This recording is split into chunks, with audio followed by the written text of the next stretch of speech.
I've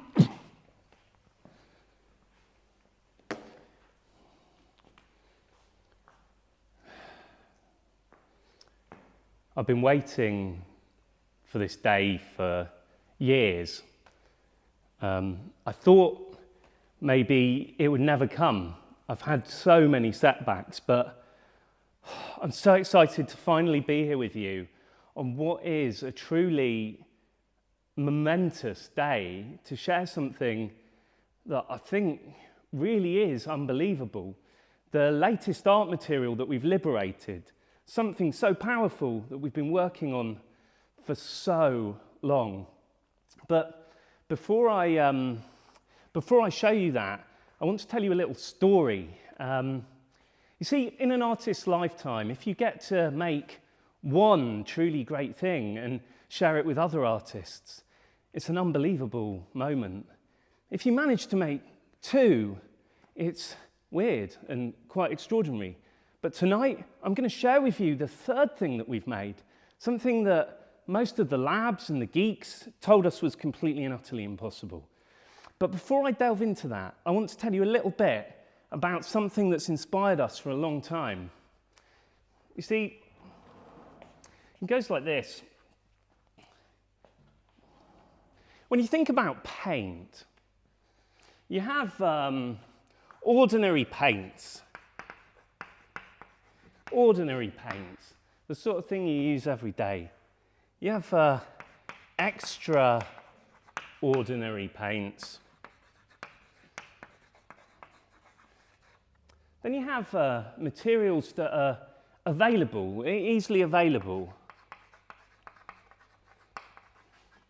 And then you have materials that are unavailable.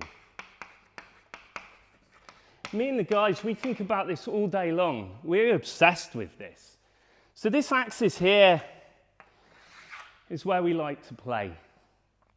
Your ordinary paints are kind of the things that you normally get in the art shops, you know, maybe your Winsor & Newton, your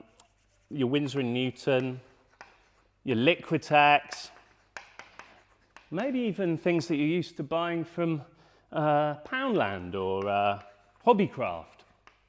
They're ordinary paints, they're available. Over here, you've got your extraordinary paints that are extremely unavailable. You've got things like Vanta Black, Yves Klein, it's blue, and historic pigments and colours, things like lapis lazuli or gold leaf, things that were kind of expensive. And lately, we've heard of a new white paint by Purdue University. This stuff, you and me don't get to play with. It's unavailable, it's expensive, it's difficult to use. But up here's the really interesting place, because here is the bit where things are available to everybody, to the masses, and they're extraordinary materials. They're for people like you and me. And weirdly, artists live here, we live here. But for a long time, we've been completely overlooked. We don't get to play with this stuff. Or if we do, we get it decades and decades later. This stuff was invented in the 50s, and it hasn't really changed. So up here, you've got the first material that we liberated, the pinkest pink. Now, the pinkest pink is an amazing paint. It didn't just give artists the ability to paint with a pinker pink, it actually changed the entire way that we think about artists and their rights to access colours. That was the first colour we liberated. The second colour that we liberated was, of course, Black 3.0, the blackest black. And that paint didn't just mean the guys in my studio had something cool to play with, that we could do more. Actually, it meant that artists all around the world had a much more potent material. And this has been a crazy year for all of us. We've worked so hard. All the guys in the studio, I mean, Jeff and Rachel and everybody, you know, Ellen and Elise, Badger. And we've managed to liberate a few really powerful and very, very exciting things. Easy Climb, an amazing Climb blue. We've made the blackest black ink. But there was one material, the holy grail of paints, the thing that we've been striving for ages, and that, of course, is the whitest, brightest white. And we worked really hard. We sent it out to like 2,000 beta testers around the world, and with your help and support, we made an amazing paint. It was good. It was all right. It was pretty good. I'd say, you know, it was like a 7 out of 10, and artists already had a 5 out of 10, so it was an improvement. Then last year, disaster struck. We thought we'd failed because we heard Purdue University had invented the brightest white paint. And paint, fair play to them. I mean, they dedicated their lives to it. They're brilliant, brilliant scientists. You could paint roofs with the stuff and it reflected sunlight right back into the sky. An amazing innovation. How are we going to beat that in our studio? Should we even try? But we didn't give up. And as I said before, the guys came in, they burnt the midnight oil, they tried their best to make it work. You know, they could have worked for another paint factory, another art studio, they'd probably get more money. But they realized giving you materials like this is something that really matters, which is what they did. So everything went wrong. Purdue University made the paint, and our formula was a 7 out of 10, and I thought I'd have to come here and say, you know what, hands up, I'm really sorry. But something miraculous happened. Our pigment supplier literally exploded, the factory. Our resin supply got stuck in the Suez Canal. So we had to think differently. What we ended up with was a new grade of nano white pigment and a wholly new resin, which means today, when I show you what I'm about to show you, I'm not just showing you a new paint, I'm showing you an entirely different paint, which opens things up for us to express ourselves in ways that have never, ever been possible. So I'm going to give you a little bit of a demo, run through how this thing works. But before I do, I just want to tell you one thing. I opened the paint when it came back from the lab, dipped my brush in it and I painted it. And I screamed because I've never used a paint that looks and feels this good. But how I feel about it and how it works for me doesn't mean anything. So we sent it off to the scientists in the lab. They did a lot of research and data, and I asked them to compile some graphs and charts for me, and my jaw hit the floor. In fact, I'm still dragging it around. It's so unbelievable. White 2.0 reflects more than 50% of light. It is 50% brighter than your average paint that you're using now. And that's a really big number. In art, we talk about something that reflects 1%, 0.5%, 2%. So when I'm talking about 56% in the visual spectrum, that's literally mind-blowing. So let me take you through what we've actually made. Shane, can you get in a little bit closer so I can show them kind of what's going on? Cheers, mate. Right, so first of all, I'm going to show you this. This is a really interesting thing. I don't know if you guys have seen this before, but it's one of the geeky little things we use in the lab to measure color. This is a spectral on tile. This reflects more white light in loads of different directions than anything else. We use it to calibrate the things that we measure things with. So that's our barometer. This here is white 2.0, and this is the first look at it. I mean, this is it. We've made it. It is here. This really exists. This is white 2.0, the brightest white ever created. And we've created this way ahead of any other industry. It's phenomenal. So let's take a look. Give it a shake. It works just like a normal paint. There's so many features in here that I get so excited. It even smells good. You voted for the scent, and I'm so glad you went for this one. Out of the 4 we sent, this is literally my favorite. It's a beautiful paint to use. So let me show you. Let's actually paint it. First of all, I don't know if you can see this on the camera, but it is dazzlingly bright. I get so excited every time I use it. Here you go. Now, some interesting things. This is black paper. White paint should not be this opaque with one coat on black paper, but it is. This is a one coat, one touch application that goes on even the darkest surfaces. It's reflecting light at all wavelengths in all directions. It is super, super, super opaque. It's beautiful to use, and as I say, a one-coat application. Even on white paper, it's kind of weird because it's brighter than even the paper. And it's just crazy. I don't know if you can see it at home, but it really is kicking back. I mean, it's dazzling. So a couple of other things I wanted to show you. You know, this is it in comparison with other paints. We benchmarked it against hundreds, believe me. Winsor & Newton, White 2.0, Liquitex, Golden, Peebo, and Turner. And these are some of the best paints that you can get.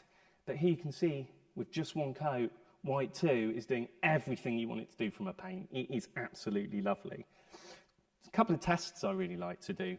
And a lot of you ask, what does it do in the UV? And of course, we've heard about people painting the roofs of their buildings to bounce back sunlight. This is a UV torch.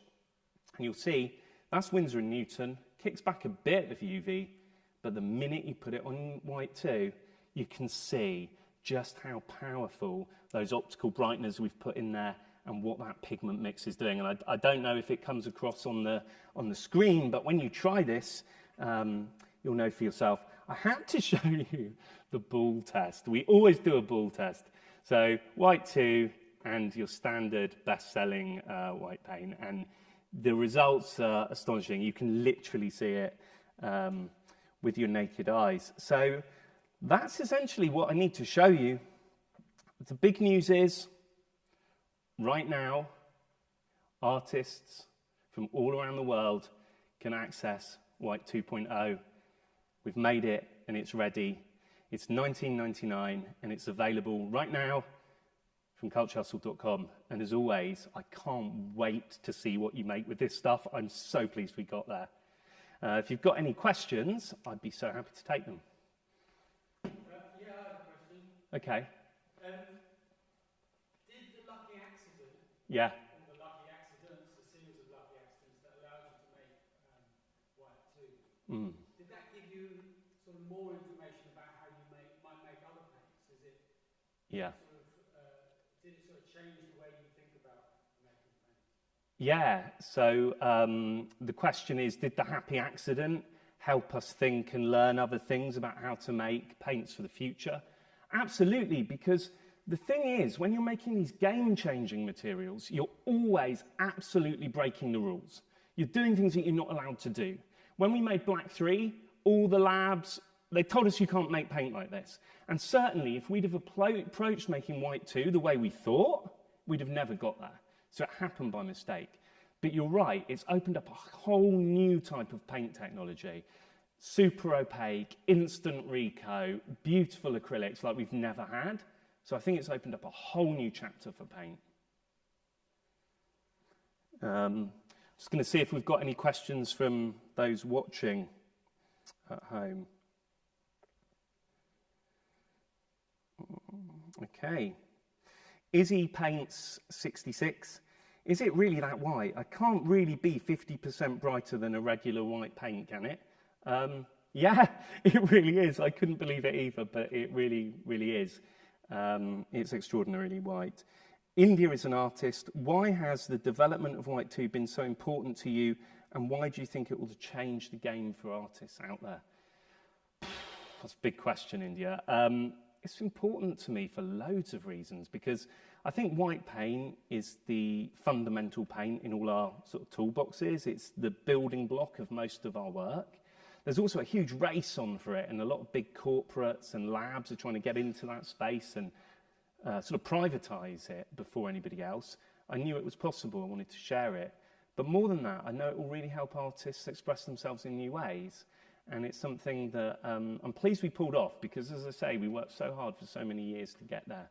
So it means an awful lot to me and the whole team in the studio as well. It's a real sort of like achievement for us, I think.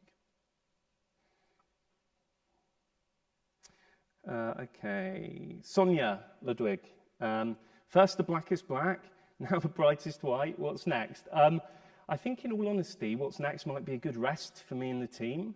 And then we're looking at other colours. And I don't want to say too much about it, but there's some really, really exciting things bubbling in the lab at the moment. But I don't want to talk about it today. It's all about the white. Harry Fine, do you have scientific evidence for how bright the white is? Well, Obviously, we have actual scientists that work in the studio, Badger and Jemima and Rachel, and they've run tests, and that's the data I'm able to share at the moment. But we've also sent the paint off to the National Physical Laboratory, and we'll have the results back in the next few days, and we are looking forward to sharing that with everybody, actually, because they're measuring more than what we can measure in my small studio, so we should have even more exciting news soon. Thomas Baxter, what happens if we mix the pinkest pink with the brightest white? I imagine you'll get very, very, very, very bright pink. It might hurt your eyes, I don't know, we'll have to try it. Simon, how did you develop the world's brightest white paint? It's a big question. Well, we did our best at making a really bright paint a few years ago, and we made 3 or 4 different versions. We sent them to artists all around the world to try in their work, and we did a massive survey, and it came back, and we honed it and tested it and changed it, and it was more like making a cake than anything else, but it's very geeky. Science-wise, it's the right binders, pigments, brightness, and we just kept tweaking it. And like I say, we can't take any glory for it. There was a weird accident that happened, and we ended up with a pigment we'd never even considered. Last question from Ben Denon. Why is empowering artists with amazing materials so important to you? It's everything to me, because we're at a time where artists are really not doing so well. They're the most innovative, creative people in our society. They push things forward, but we have educators trying to cancel their courses, nobody really investing in the arts, and I think it's really important that art materials at least stand up for artists' voices and give them a way to make really cool stuff and show them that we believe in them. I also think it's really important that artists are in the mix. Like I said before, I don't think we should be an afterthought, especially when it comes to materials. I'd like to think that people use our materials to say really impactful things and share their vision with the world. Anyway, thank you so much for joining me. It's been really good to be with you all. If you've got any more questions, then feel free to put them in the chat below. I'll do my best to answer them. And I really hope you enjoy White 2.0. I'll see you later. Thank you.